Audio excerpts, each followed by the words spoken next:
সরকার তার রাজস্ব আয় বৃদ্ধির জন্য করের আওতা বাড়াবে, এটি একটি স্বাভাবিক প্রক্রিয়া। কিন্তু কর বাড়ানোর ক্ষেত্রে সরকারকে স্মরণ রাখতে হবে সাধারণ মানুষের জীবনযাত্রার মান যাতে নেমে না যায় ও তাদের ভোগান্তি যাতে না বাড়ে। বিগত অবৈধ সরকারের সীমাহীন দুর্নীতি ও বিদেশি অর্থ পাচারের কারণে দেশের অর্থনীতির অবস্থা খুবই ভঙ্গুর ও বৈদেশিক মুদ্রা রিজার্ভ তলানিতে। এই অবস্থায় বিগত অবৈধ সরকার আন্তর্জাতিক অর্থ তহবিলের IMF এর কাছ থেকে 4.7 বিলিয়ন ডলার ঋণ সহায়তা গ্রহণ করার সিদ্ধান্ত নিয়েছিল। আপনারা জানেন, যে কোনো দেশের জন্য IMF এর লোন হলো লোন প্রাপ্তির সর্বশেষ আশ্রয়।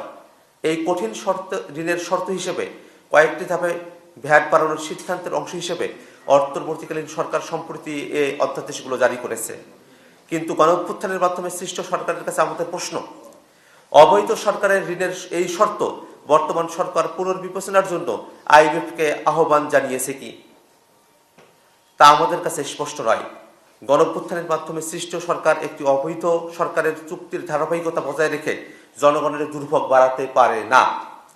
পাশাপাশি আপনারা অবগত আছেন, বাণিজ্য মন্ত্রণালয়ের অধীনে যে প্রতিষ্ঠান TCB trading corporation of Bangladesh, তারা গরিব জনগণ যাতে ভর্তুকি মূল্যে নিত্য প্রয়োজনীয় উপকরণ কিনতে পারে তার জন্য ট্রাকে করে বিক্রয় করে। এটি একটি অবমাননাকর প্রক্রিয়া। আমরা দেখেছি এই দেশের নাগরিক কিভাবে ট্রাকের পিছনে 5 টাকা 10 টাকা কমে চাল, ডাল, তেল, চিনি কেনার জন্য ঘন্টার পর ঘন্টা লাইনে দাঁড়িয়ে থাকে। এই ধরনের প্রান্তিক মানুষদের রাষ্ট্রের কাছ থেকে ন্যূনতম যে অধিকার, তাও ট্রাক সেল বন্ধ করার ঘোষণার মাধ্যমে কেড়ে নেওয়া হয়েছে। আমরা কল্পনা করতে পারি না জনগণের প্রতি কতটা দায়হীন অনুভব করলে সরকার এমন সিদ্ধান্ত নিতে পারে। আমরা সরকারের কাছে স্পষ্টভাবে দাবি জানাই, অবিলম্বে ভ্যাট ও সম্পূরক শুল্ক অধ্যাদেশ প্রত্যাহার করতে হবে ও TCB ট্রাক সেল এই মুহূর্তে চালু করতে হবে। অর্থনীতির পুনরুদ্ধারে বিকল্প হিসেবে আমাদের প্রস্তাব, সরকার এক্ষেত্রে প্রত্যক্ষ করের আওতা বাড়াতে পারে, যা সরাসরি সাধারণ মানুষের জীবনমানের ক্ষতি করবে না। আমরা জানি প্রত্যক্ষ কর বাড়ানোর সরকারের জন্য চ্যালেঞ্জিং, কিন্তু গণঅভ্যুত্থানের মাধ্যমে প্রতিষ্ঠিত সরকারকে অবশ্যই সেই চ্যালেঞ্জ গ্রহণ করতে হবে। বিদ্যমান কর কাঠামোয় যে সীমাহীন দুর্নীতি হয় তা বন্ধ করার উদ্যোগ নিলে রাজস্ব আয় বাড়বে।